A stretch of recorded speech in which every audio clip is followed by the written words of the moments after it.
आप सबको डॉक्टर रजनी रमन झा, सह आचार्य संस्कृत विभाग, राजकीय महारानी सुदर्शन कन्या महाविद्यालय बीकानेर का नमस्कार।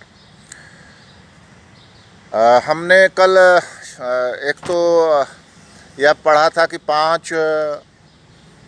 उसमें 5 बिंदु हैं जिससे हम परार्थ अनुमान करा सकते हैं: प्रतिज्ञा, हेतु, उदाहरण, उपनय और निगमन।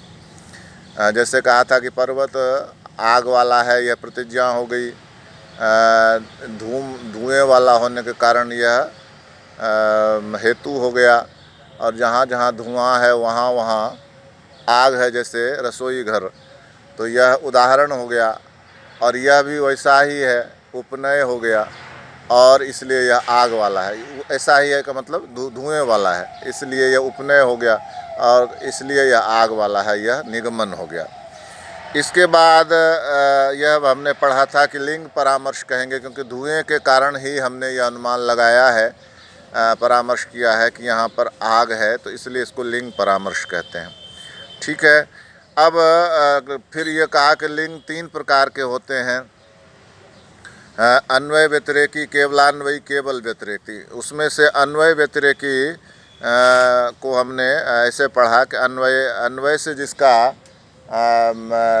परामर्श होता है उसको अन्वय व्यतिरेकी लिंग कहते हैं, और व्यतिरेक से जिसका परामर्श होता है वह व्यतिरेकी लिंग कहते हैं। जैसे कि यह कहा कि पर्वत नहीं, जहाँ जहाँ धुआं है वहाँ वहाँ आग है।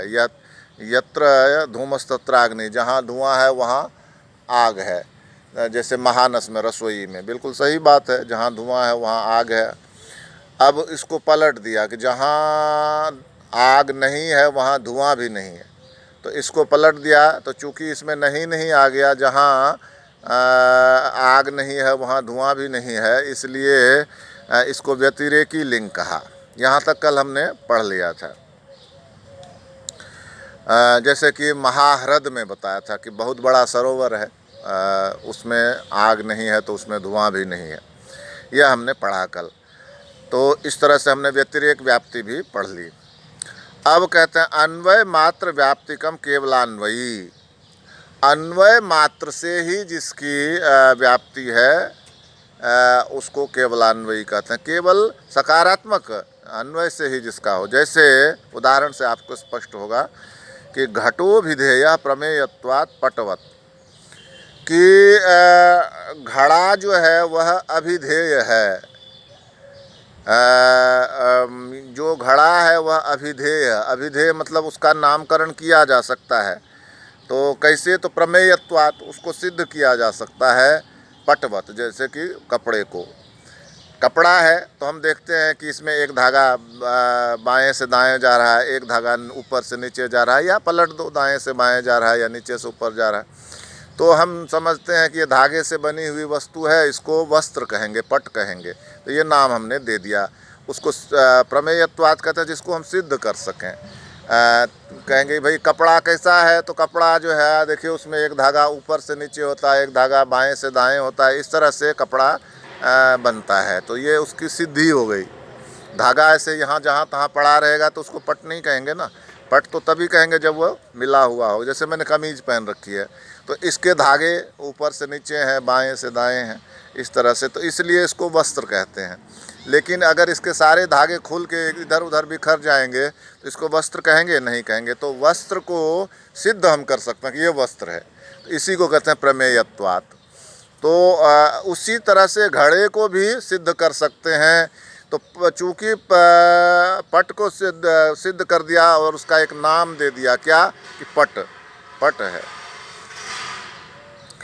उसी तरह से जो घड़ा है वह भी अभिधेय है। अभिधेय मतलब पदार्थ है, उसका नामकरण कर सकते हैं हम। घड़ा है, ये मिट्टी का बना है, बीच में गोल है, ऊपर गर्दन छोटी है, फिर मुंह खुला हुआ है, इस तरह से करके हम उसको सिद्ध कर सकते हैं पदार्थ है। इसलिए इसका नाम दिया जा सकता है कि ये घट है। जैसे वस्त्र का पट का नाम दिया, वैसे ही घट का नाम दे सकते हैं। अब ये तो हो गया अन्वय व्याप्ति हो गई। क्या इसको पलट सकते हैं? क्या यही समझाते हैं ये? तो क्या कहते हैं?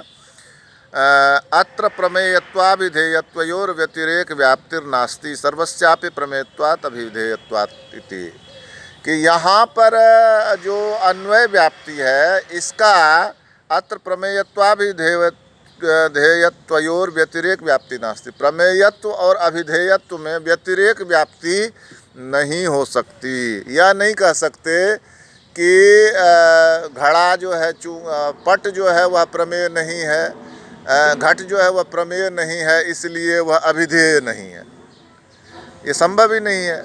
जो भी वस्तु है वह प्रमेय है, उसको सिद्ध कर सकते हैं और इसलिए उसका नाम दे सकते हैं।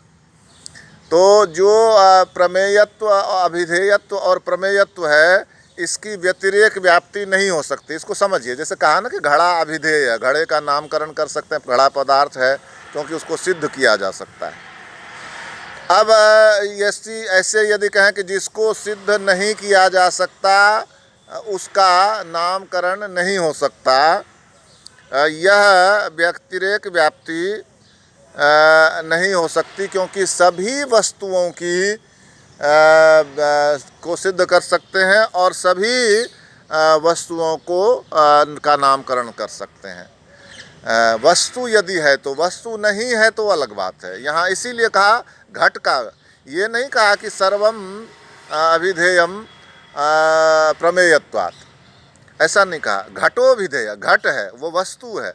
सर्वम में तो ऐसी भी वस्तु आ सकती है जो नहीं है, जिसके जैसे भगवान के बारे में कहते हैं उनको सिद्ध नहीं किया जा सकता। आकाश के बारे में, ब्रह्मांड के बारे में कह रहे हैं कि सारी चीज़ें इसका पता नहीं लग सकती, तो यह दिक्कत रहती है। लेकिन यहाँ पर कह रहे हैं कि सभी वस्तुएं जो पदार्थ हैं वे सिद्ध की जा सकती हैं, इसलिए उनका नामकरण भी हो सकता है।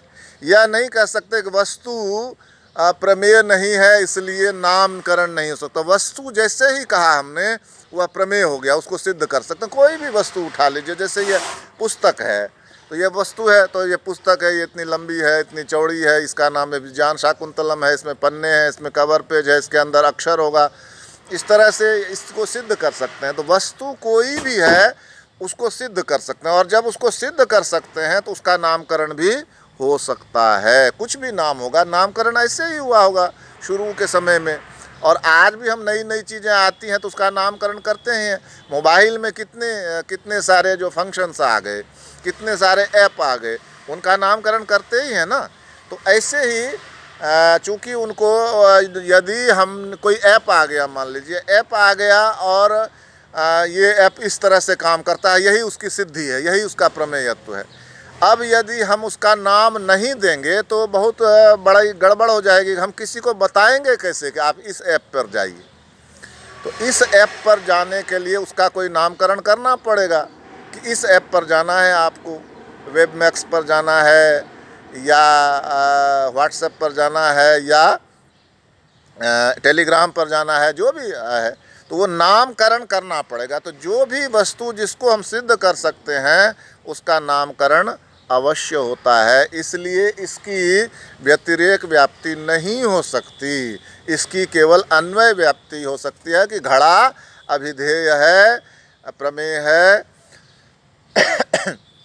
उसको सिद्ध कर सकते हैं। जैसे कपड़े को सिद्ध नहीं कर सकते इसलिए अप्रमेय है, इसलिए घड़े का को अभिधेय नहीं कर सकते। ये बात सिरे से ही खारिज हो जाती है। कपड़ा अप्रमेय नहीं है, कपड़े को सिद्ध कर सकते हैं, इसलिए घड़ा भी जो है वह सिद्ध हो सकता है, इसलिए उसका नामकरण हो सकता है। इसलिए जो अप्रमेय है और जो अभिधेय नहीं हो सकता, ये वस्तु पर लागू नहीं हो सकता, इसलिए यहाँ केवल व्याप्ति, केवलान्वयी व्याप्ति होगी, केवल अन्वय व्याप्ति होगी, यह कहा इसमें। आगे क्या कहा? व्यतिरेक मात्र व्याप्तिकम केवल व्यतिरेकी। जब केवल व्यतिरेक में व्याप्ति होगी, क्या कहा अभी अन्वय में? क्या कहा? सकारात्मक, व्यतिरेक में नकारात्मक।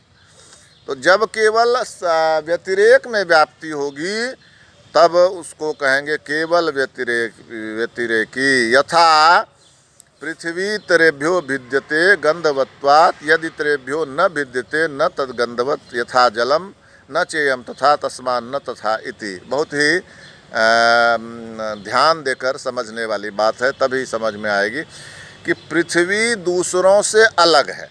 ठीक है, पृथ्वी दूसरों से अलग है। कैसे? तो कहते हैं गंधवत्वात्, उसमें गंध है। सब में गंध नहीं है, जल में गंध नहीं है, वायु में गंध नहीं है। जो वायु सुगंध लेकर आती है ना, वो वायु की गंध नहीं होती, वह गंध पृथ्वी की होती है। फूल, पत्ते, पेड़ पौधे, ये सब जो हैं ये पृथ्वी हैं, तो उसकी गंध होती है। तो पृथ्वी तेरेभ्यो भिद्यते गंधवत्वात्, गंध के कारण से।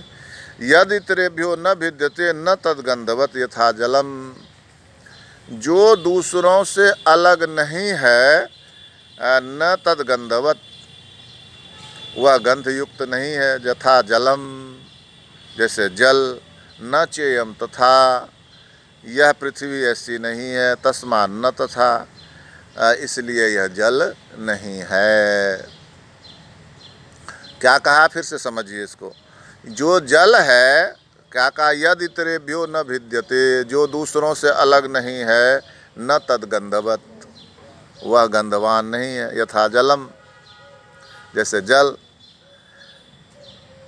न चेयम, तथा जल किसी से अलग क्यों नहीं है? जल में भी गंध नहीं है, वायु में भी गंध नहीं है, और आकाश में भी गंध नहीं है, और अग्नि में भी गंध नहीं है।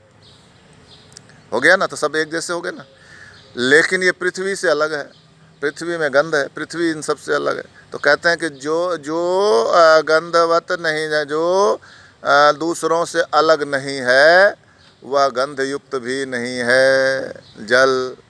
यथा जलम न चेयम, तथा यह पृथ्वी गंध वाली नहीं है। न चेयम, तथा यह जो पृथ्वी है ऐसी नहीं है, बिना गंध वाली नहीं है। तस्मात् न तथा, इसलिए यह जल के समान भी नहीं है। अत्र यद गंधवत तदितर भिन्नम, यहाँ क्या कहा कि जो गंध युक्त है वह दूसरों से भिन्न है। इत्वन्वयो दृष्टांतो नास्ति, इसका अन्वय दृष्टांत और नहीं बन सकता।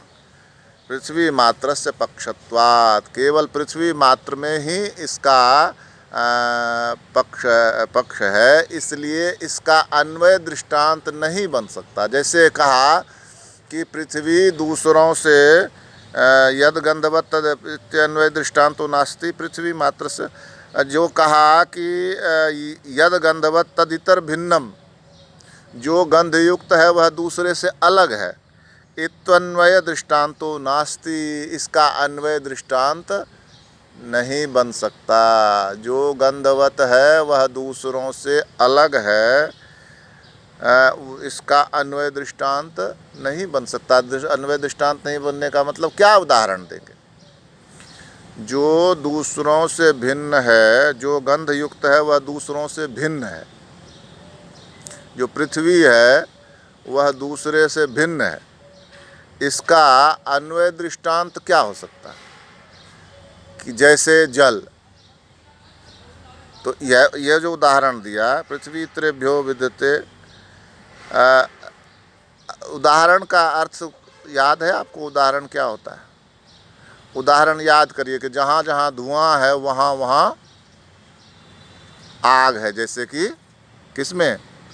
रसोई में। यही उदाहरण है ना। अब आप इस तरह का उदाहरण ढूंढ सकते हैं कि जो जो गंध युक्त है वह पृथ्वी है। यही कहा ना कि जो गंध युक्त पृथ्वी दूसरों से भिन्न है क्योंकि वह गंधवती है।